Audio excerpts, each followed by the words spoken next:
जिस तरीके से आगे 5 हमारी फसलों की प्रोक्योरमेंट होनी है, सबसे अहम जीरी की, उसके साथ मक्के की, बाजरे की,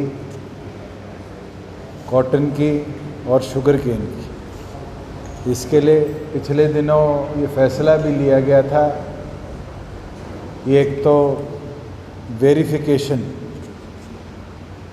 टाइमली करवाने के लिए सारे डिस्ट्रिक्ट लेवल पर एडीएस को, डीडीएस को डायरेक्ट किया गया है कि वो अपनी रिपोर्ट सबमिट करें। साथ में कमेटी डिस्ट्रिक्ट कमिश्नर, एसडीएम, तहसीलदार, इनके लेवल पर भी बनाई जाएगी जो प्रत्येक मरबे के वेरिफिकेशन करवा कर देने का काम करें। प्रोक्योरमेंट के लिए जो संबंधित तैयारियां हैं, उसके अंदर पहले ये फैसला लिया गया था कि प्रोक्योरमेंट प्रदेश के अंदर 1 तारीख से 1 अक्टूबर से प्रत्येक फसल की करेंगे, क्योंकि कई फसलें 10 अक्टूबर के बाद आती है, उसकी प्रोक्योरमेंट तो 1 तारीख से करी जाएगी। मगर कई जगह से ये रिक्वेस्ट भी बारी बारी आई थी कि पैडी की प्रोक्योरमेंट के ऊपर, प्रीपोनमेंट के ऊपर सरकार विचार करे। आज तमाम एजेंसी से चर्चा भी करी गई है, क्योंकि गनी बैग्स और मार्केटिंग बोर्ड द्वारा, चाहे वो सड़कों की रिपेयर्स हो, वेइंग स्केल्स की मेंटेनेंस हो, प्रोक्योरमेंट मीटर्स हो, बैगेजिंग मशीन्स हो, कई टेक्नोलॉजिकल एडवांसमेंट के इश्यूज़ हम ऐड कर रहे हैं। उसके ऊपर यही विचार एग्रीकल्चर डिपार्टमेंट का था कि 25 तारीख से तमाम डिपार्टमेंट अपनी प्रोक्योरमेंट प्रोसेस को शुरू कर सकते हैं, और 25 सितंबर।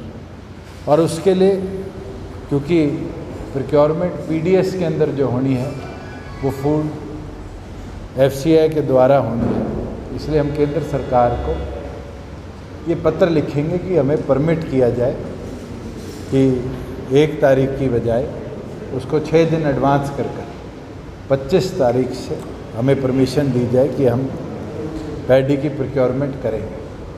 प्रदेश के अंदर पिछले साल 198 प्रोक्योरमेंट सेंटर्स अलग अलग मंडियों में निर्धारित किए गए थे। इस बार हमने मिल्स को भी प्रोक्योरमेंट सेंटर्स बनाने का फैसला लिया है, और जो प्रोक्योरमेंट होगी उसको लगभग 400 के आसपास प्रोक्योरमेंट सेंटर्स और सब सेंटर्स बनाकर प्रदेश में हम चलाने का काम करेंगे। बाजरे की प्रोक्योरमेंट भी पिछली बार 60-62 के आसपास मंडियों में हुई थी, उसको भी बढ़ाकर दुगना हम करने का काम करेंगे, जिससे कोविड के अंदर जैसे वीट की प्रोक्योरमेंट के अंदर हमारा कोई भी फार्मर, कोई भी मार्केटिंग एजेंसी का या प्रोक्योरमेंट एजेंसी का व्यक्ति इफ़ेक्ट नहीं हुआ था, आने वाले समय में भी उस तरह की सेफ्टी एक एक किसान की भी और हमारे प्रोक्योरर की भी हम रख पाएँ।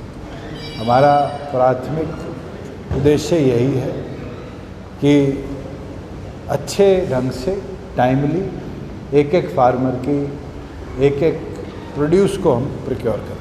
जो ये 25 सितंबर से आपने केवल पैडी की रहेगी या बाकी जो फसलें आपने बताई सबकी? जो और फसलें हैं उनकी एवरेज जो मंडी का आना होता है वो 10 अक्टूबर के बाद होता है, तो वो पहले ही हमने उसको प्रीपोन कर 1 अक्टूबर किया था, क्योंकि एकलौती ऐसी फसल पैडी है जो केंद्र सरकार के लिए, पीडीएस के लिए हम प्रोक्योर करते हैं। इसलिए वो निर्णय लिया गया कि केंद्र से हम आग्रह करेंगे कि हमें एडवांसमेंट की परमिशन दी जाए। लास्ट सीजन बहुत अनियमितताएं देखी, उसकी आज एसीएस लेवल पर मिलर्स के साथ भी चर्चा है कि जितना ट्रांसपोर्टेशन का काम है, ये निर्णय लिया गया है कि प्रदेश सरकार जैसे वीट की ट्रांसपोर्टेशन करती है उसी तरीके से करने का काम करेगी। और गोश्त परचेजेस जो हमें अनियमितताएं मिली थी, जिसके ऊपर अलग अलग मिलर्स के ऊपर पेनल्टीज भी लगी है, इस तरह की गोश्त परचेजेस ना दिखे, उसको स्टेट गवर्नमेंट मॉनिटर करें।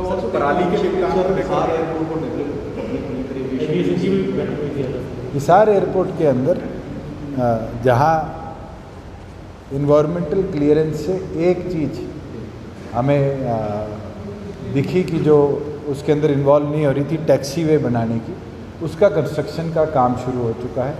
और साथ में क्योंकि ईसी की बैठक केंद्र सरकार ने इन्वायरमेंट मिनिस्ट्री ने करनी है, हम उम्मीद रखते हैं कि सितंबर महीने में वो बैठक कर हमें परमिशन दे दे। मगर जो हमारा वेंडर है जिसने रनवे एक्सपेंशन करनी है, उसको टेंडर पहले ही अलॉट हुआ था, उसको हमने परमिशन दे दी है कि वो अपनी मशीनरी एंड इक्विपमेंट साइट पे सेटअप कर दे कि जैसे ईसी का क्लियरेंस आए साथ ही साथ रनवे एक्सपेंशन का काम भी शुरू हो और उसके बाद फिर टर्मिनल के काम के ऊपर भी हम कार्य शुरू करें। और उन्होंने कई चीज़ों पर इफेक्ट डाला है सर। आपका बैंकिंग साइड में उसमें ईज ऑफ डूइंग बिजनेस में जो हरियाणा तीसरे नंबर पर वो 16वें स्थान पर चला गया और बेरोजगारी में नंबर 1। क्या करेंगे आपका रिएक्शन? देखो, केंद्र का जो सर्वे आया है वो 2019 का आया है। 2020 के अंदर हमने हमारी जो नई पॉलिसी का हम चर्चा प्रत्येक सेक्टर से, मैंने तो एमपी से एमएलए से भी, साथ में हर इंडस्ट्री के व्यक्ति से आग्रह किया है कि इनपुट दे। और हम उम्मीद करते हैं कि जो 1 अक्टूबर से हरियाणा प्रदेश की Haryana enterprise and employment promotion policy बनेगी, हीप बनेगी, उस हीप के अंदर मैं ये उम्मीद रखता हूँ कि अगले 1 साल में हम बड़ी इन्वेस्टमेंट भी प्रदेश की तरफ लेकर आएंगे और प्रदेश में एम्प्लॉयमेंट के जो नंबर्स हैं उसमें एक बड़ा आप फ्लक्चुएशन देखेंगे, बड़ी इंक्रीज़ देखेंगे। जिस तरह के नंबर अब आए हैं उनका डाटा किस तरह रिकॉर्ड हुआ है, केंद्र सरकार ने उनको किस एजेंसी से करवाया है, मैं उस पर टिप्पणी नहीं कर पाऊँगा क्योंकि ये डाटा 2019 का है। क्या कोई व्यवस्था की गई है? क्योंकि हमने पहले भी जो सब्सिडी पाइलर्स पे थी उसको बढ़ाया है और इस बार तो उसको एडवांस कर दिया है ऑलरेडी। डिस्ट्रिक्ट लेवल पर अगर कोई फार्मर पाइलर्स लेना चाहता है और पराली जलाने के अल्टरनेटिव तरीके को ढूंढना चाहता है, उसको हम एडिशनल ग्रांट भी दे रहे हैं।